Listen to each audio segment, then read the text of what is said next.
I'm Latrell Johnson, the North America HR leader.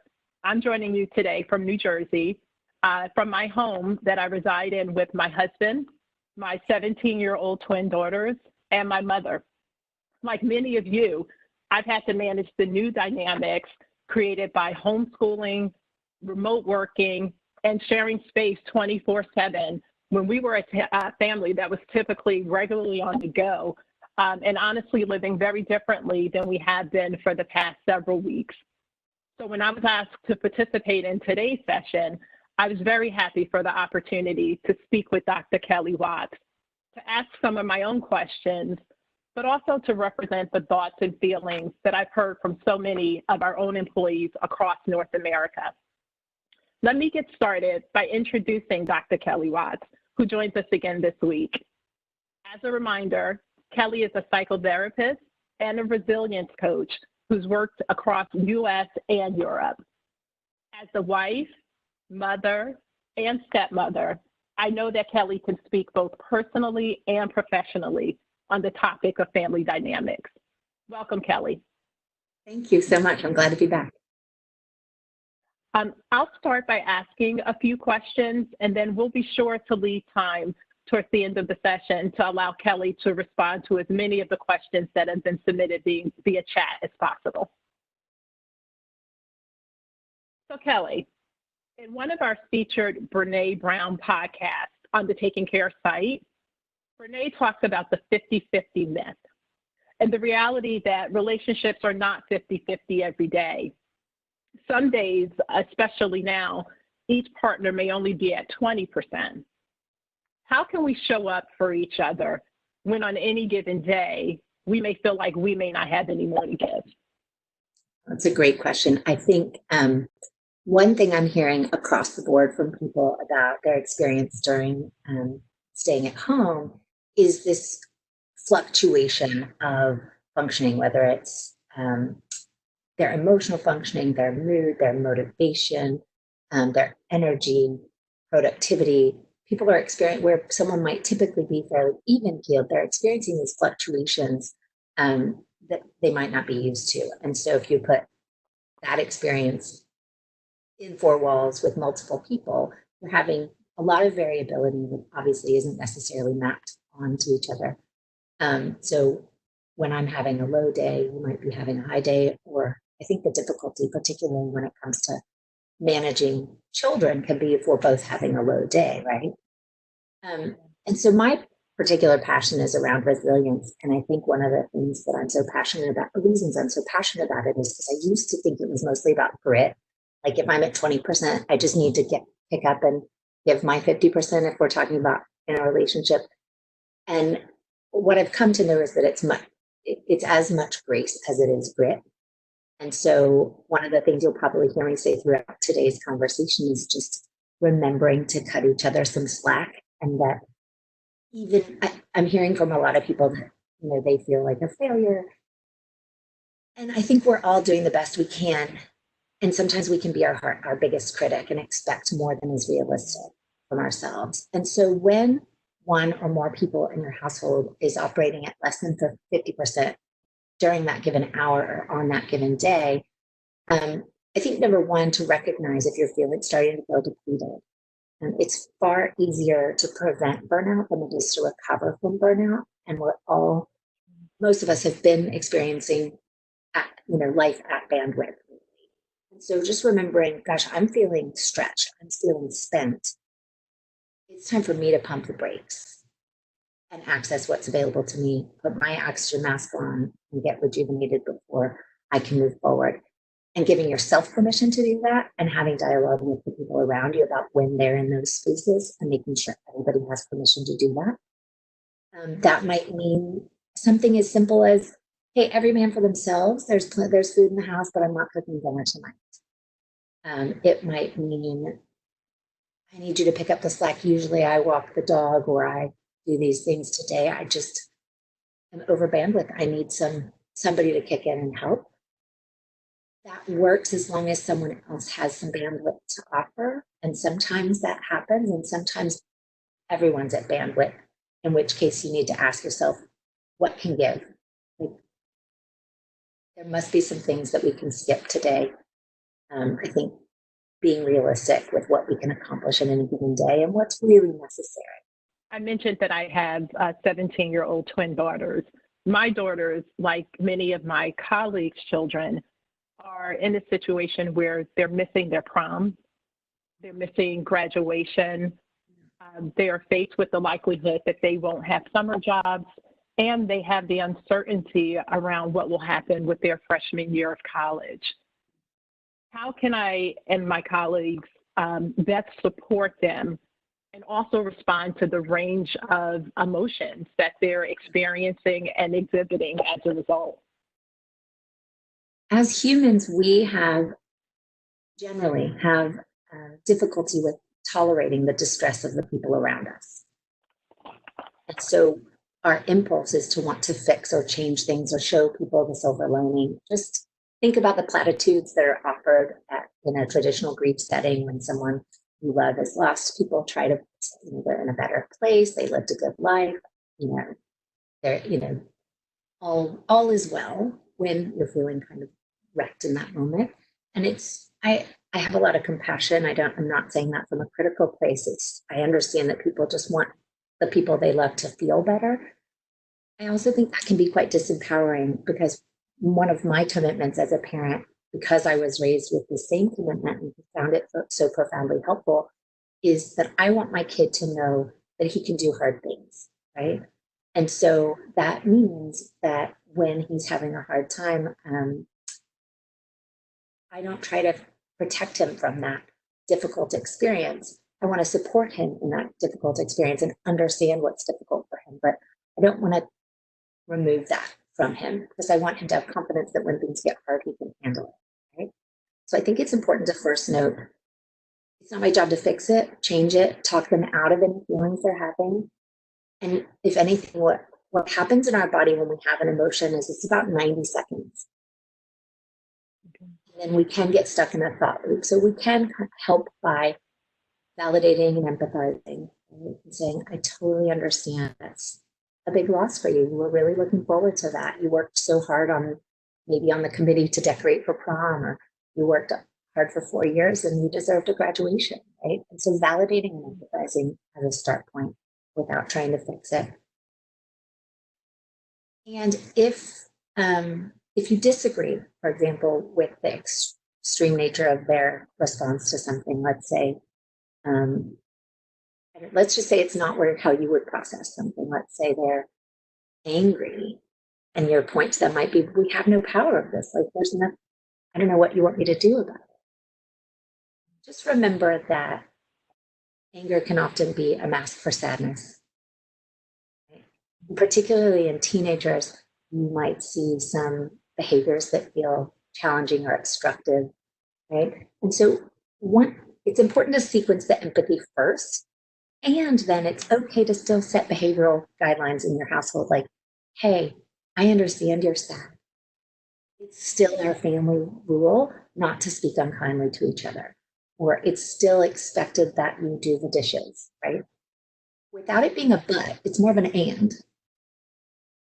That makes sense, right? But letting someone off the hook for, maybe cut them some slack on a given day, but generally speaking, holding people accountable is helpful in helping them move through their emotions. Okay. What about parents of younger kids? How can they connect in a positive way with kids who may be turning to, say, social media or withdrawing into their iPads or their headphones as a way to shut out those around them during these times? Look, the reality is, for most working parents who are listening today, for most working parents, they are having to lean more on, independent kids figuring out how to spend time independently, which sometimes means a lot more screen time. And we have all of these, we live in a society that tells us like we should be, baking from scratch, gluten-free, GMO-free, minimal screen time. And we have pretty high standards for ourselves in general in non-COVID life. And I think sometimes that can bleed into a situation like this. This is a very unique and temporary situation. And I want people to really ask themselves, what's realistic? And they'll be okay, right? So first, soften the guidelines if you can. What can give? I know my kid is 7 and he's ADHD, and so too much screen time actually just perpetuates more obsession with screen time. And so we do manage it, but it's all been very trial and error. I think if you prioritize what is happening instead of what's not happening. So if you have family discussions around, here's what I expect schoolwork to get done. I expect your room to get tidy. I expect us to spend time together, and focus on making sure those things happen. It's the same as if we're dieting and we focus on, I can't have chocolate, instead of, I want to nurture myself with the good things, right? There was a blog post or something that went viral a couple of years ago that had a really creative title. It said, "Why I Let My Kid Have Unlimited Screen Time." But if you actually read the article, it listed a laundry list of things that kid had to do before he or she was allowed to spend time on screens. And so I think if they're under 10, I think it's up to the parents to really say, here's what's expected. Once they're over 10, you can collaborate with them and say, hey, I noticed you're on your screen more than I'm comfortable with. I need to make sure you're getting the important things done. If they're getting the important things done, maybe you could loosen up a little bit. If they're not, then they're held accountable for that. But I always like to remind parents that not to set a limit that you're not willing to, you don't have the bandwidth to enforce. And so right now that might not be something that you have the space to manage. And they'll be okay. At the end of the day, it'll be a month or two, but this is the situation. When we were prepping for this session, we talked about families similar to my own, who were regularly on the go, lived really busy lives with children who were fully engaged in things like sports, activities, spending time with their friends. And now we're all at home together while each of us are processing a lot and dealing with a sense of loss.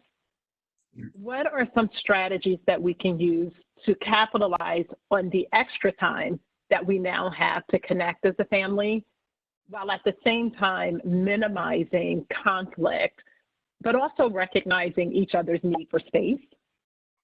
So I think there's a couple parts to that. So let's take it in pieces. I think number one, with this much time all together, expect some conflict, right? And so more than usual, maybe. The more communication and connection you have, the less conflict you'll have, right? And so when I say connection, we all know that we can share space with someone and not at all in tune with them or connected to them. So I'm talking about shared intentional time with the younger kids. The protocols with those are more about letting them decide what you're doing, letting them make up the rules to the game if it's their quality time, and letting that not be a reward or something that they could lose or have a punishment around. It's just something you standardly. And I think people overestimate the time that kids need to feel connected. For a young kid, like preschool, elementary age, it can be 15, 30 minutes. It does not have to be half of our day. It means you put your phone away, you get fully present with them at something they're interested in. For those middle school kids, it might be watching them play a video game, and a lot of parents want to just pull their hair out, but it's seeing the world through their eyes, right? And so there's that, which is child-led. And then there's this family-connected time, which can be more of a collaborative experience. And I think each family should come up with, do we take turns picking what movie, or do we, is it a democratic process? And you can create a protocol with your family for that. So that's the connection piece, is intentionally being present with one another. And expecting that there will be some conflict. So for me, it's not about avoiding conflict as much as minimizing it and then handling it constructively, right? So as a family, you can talk about, if somebody gets overwhelmed, we know from brain research that our rational brains and our emotional brains can't function well at the same time. So if somebody's super upset, there needs to be an automatic timeout. This is, there's great research on relationships where both people rank them as highly satisfactory. And one of the top skills that came out of that research is knowing when it's gone not constructive and time to take a break. And you can circle back later. So that being just like not only okay in your family, but expected that like, hey, if this feels like someone's being sarcastic or ugly or name calling or labeling with the comments like you always or you're such a, you know, once that starts to occur, timeout. We'll circle back and talk about this later when it feels more productive. And so those are just kind of ground rules for interacting with each other. If you have a difficult conversation you need to have with someone, it's always helpful if you say, hey, when you have time, I need it, or sometime the next day or two, I need 10 or 15 minutes to talk to you about balancing the chores in the house. Or I need to talk to you about, you know, kicking in a little bit more to take care of your little brother or sister, right?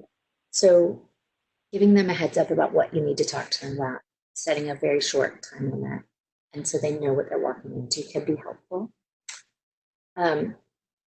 I've also seen a lot of families implement expressing gratitude. I would expand that to acknowledgments, right? So it might be it would be great if this was a daily ritual, but certainly work it into a regular thing where the kids and everyone in your family, from elderly parents to spouses to kids, are hearing, I see you working hard, or I see you cleaning the kitchen, or I see this that you're doing and I acknowledge, or I see that you're having a hard time emotionally. I know you've gone quiet. I appreciate that this is difficult for you, right? Just acknowledging each other can be hugely powerful. But the overarching theme is just a lot of grace. When we're high achievers, we tend to think I should be doing this all really well, and possibly a little bit of perfectionism bubbles up for all of us.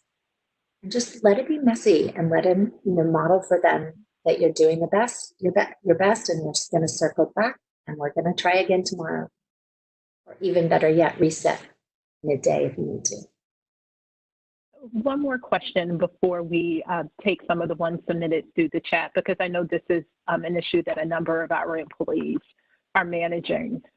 In a featured article on our Taking Care site, Barry Jacobs and Julia Meyer discussed the challenges being faced by those who are family caregivers and who now have a situation where many of the essential support services that they relied on, be it childcare or elder care, support services, are not available right now. What guidance do you have for those to maintain positive family dynamics at a time when they may be feeling pretty overwhelmed? Well, number one, recognize that there might used to be 5 people who did the jobs that you're expected to do now. You do your job, a teacher, an elderly caregiver, a nanny. There might have been, and maybe even a housekeeper, right? There might have been 5 humans doing what you now have on your plate. And so just realizing that it's not realistic to think that you are going to do the quality, 100% of all 5 of those. It's not sustainable. Right? So number one, start there. I think the other thing to recognize is that when we're caregiving for so many people, the old adage goes, we can't pour from an empty cup, right? And so recognizing when we have something to give, what we have to give, when we need to pull back is essential. I think also with caregiving, particularly elderly parents, I think it's important to give yourself permission to have ambivalence or mixed feelings about that, right? On one hand, you might feel this really strong commitment of love to your parent and wanting to nurture them. They cared for you at a different point in your life, right? And then you may be judging yourself for the part where you're thinking in your head about how hard this is. So just acknowledging that ambivalence is normal and that it's not simple right now and that this is not the way you set your life up, right? And so you're having to function in a way that was not choice oriented, and most of us are spoiled for choice in our general lives. So just recognizing that I was thrust into this, I'm doing the best I can. Sometimes I have more to give than others. And I would wrap it up by saying, make a commitment to yourself about self-compassion, cutting yourself some slack, And an intention around, so, my intention, super simple, stay kind, right? Right. So if I'm frustrated, if I'm feeling overwhelmed, that's all allowed. What I do, the standard I do hold myself to is that I stay kind in my delivery. So that might mean if you had an elderly mom saying, I know we usually sit up and I read together or we talk for hours. I'm spent from my work day and I need some quiet time. And I hope you don't take that personally. I love you very much. Right? So we're having to turn a lot more that used to be implicit, explicit, so that people read us right. Thank you. We do have a number of questions that have come through from our chat, so I'll turn it over to Carolyn to share those. Great. Thanks, Latrell. So Kelly, we do have some really very good questions, and I will start with this one. And it is from a mom who says, I have a 6-month-old who still attends daycare and a 6-year-old who has returned to his Taekwondo classes. How do you best handle parental judgment that others may voice to you over your choices of allowing your children to potentially be exposed by allowing them outside? My answer is going to apply whether you have kids and it's Taekwondo or whether you're a single person and you've been isolated in your apartment and you're going to restaurants with friends. Same concept applies, right? When humans feel unsafe or scared, our brain wants to feel right. We want certainty, right? So we want this is right, this is wrong, this is safe, this is unsafe. And so when we categorize things in that way in our brain, then the natural follow on is I'm doing it right and you're doing it wrong, which comes with a lot of judgment. So expect to run into a lot of judgment as we navigate this next month or two and re-enter. People are going to be highly anxious, which brings a lot of unwarranted advice and unsolicited judgment. And so expect that. The more anchored down you can be in your choices and your rationale, as long as you're intentional and thoughtful and conscientious about what you're doing, the less susceptible you are to their opinions, right? And so there's a great book called Thanks for the Feedback that I love. It talks, you can hear them with grace and just, okay, I understand your concern. Thanks for sharing. You can not reply. It depends on the person in your life, right? I hear a lot of this going on with in-laws, trying to weigh in. You have to decide who is on the, is it a democratic process, including everyone in your neighborhood? Or is it simply a choice that you and possibly your co-parent are in charge of? And recognize we can approach it with humility and grace and know that everybody might be at different places on the spectrum of feeling secure, even if they're not approaching it that way. So I think we can respond in that way. So another question that we received is, how do you handle a child that has been very quiet about their feelings regarding the transition? What questions can we ask to get their feelings? Because just asking if they are okay is resulting in, yes, I'm good. Right.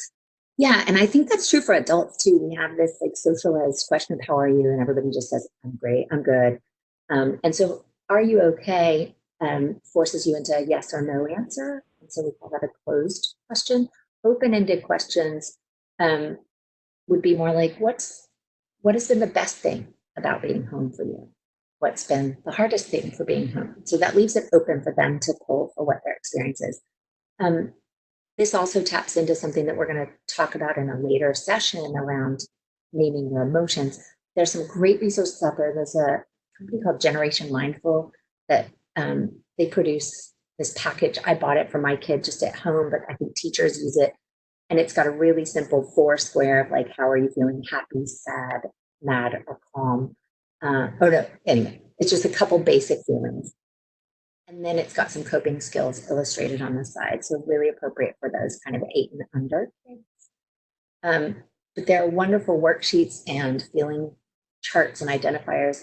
And so if you present them with anything from 5 faces, that's a scale of 1 to 5, to a worksheet that has 20, if you say, which of these did you notice today? Then they'll have to choose. I felt excited. I felt disappointed. right? It'll push them to name that.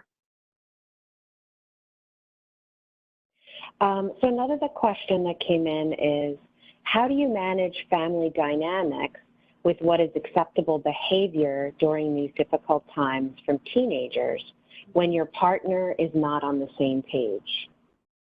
That's a generally hard question, inside or outside of quarantine, but it's amplified. I think, like many things, the pressure cooker of quarantine brings out the cracks. I would say, who's in charge of enforcing that rule, right? If you're going to be the one, it's often the case where one person has very stringent ideas about screen time, but then they're not around to enforce it. And it's really difficult to be lumbered with enforcing something that you're not on board with, right? And so circling back to your spouse and saying, tell me what you really want to accomplish. What is it about the screen time that you're concerned about? Here's what's realistic. I want to support you in your parenting, the things that are uber important to you in parenting.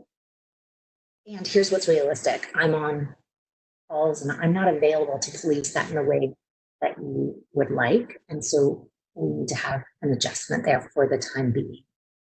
I think we might have time for one more. What can we say to a parent who's at an assisted living facility who is lonely and we won't be able to visit or see them for a very long time? Unfortunately, not able to FaceTime or Skype, but do talk daily. Just need some encouraging words. Depending on their age, don't underestimate the power of written words and care packages as well. And I would send them some things, right? I would send them photos. I would send them little trinkets and notes.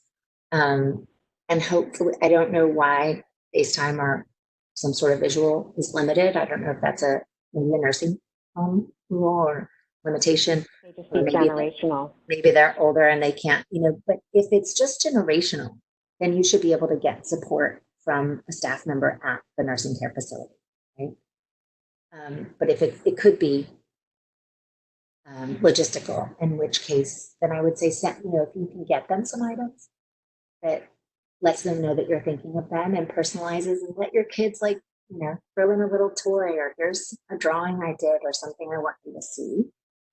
So as much as you can share an experience with them and get creative about how you deliver it, I think that we tend to, we think, well, we used to do it one way.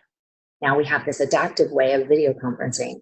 And sometimes our brains can just get frozen thinking, well, if that's not available, I don't know how else to do it. And I would just encourage everybody can get a handwritten note. I don't know about you, but my grandmothers were big on handwritten notes. Mine too. So, Latrell, I think I will toss it back to you. We have about 1 minute left. Great. Kelly, thank you so much for joining us today. In tomorrow's session, Kelly will be joined by Tomas San Vicente, who is our HR leader for CLG, and they'll be talking about how managers can check in and support their teams and help their teams thrive despite the challenges that we're facing right now. Also, as a reminder, registration, replays, the schedule for future sessions, as well as additional information, resources, all the topics that we've been addressing in the series are available on the Taking Care series page on The Village. Thank you all for joining, and take care. Thank you.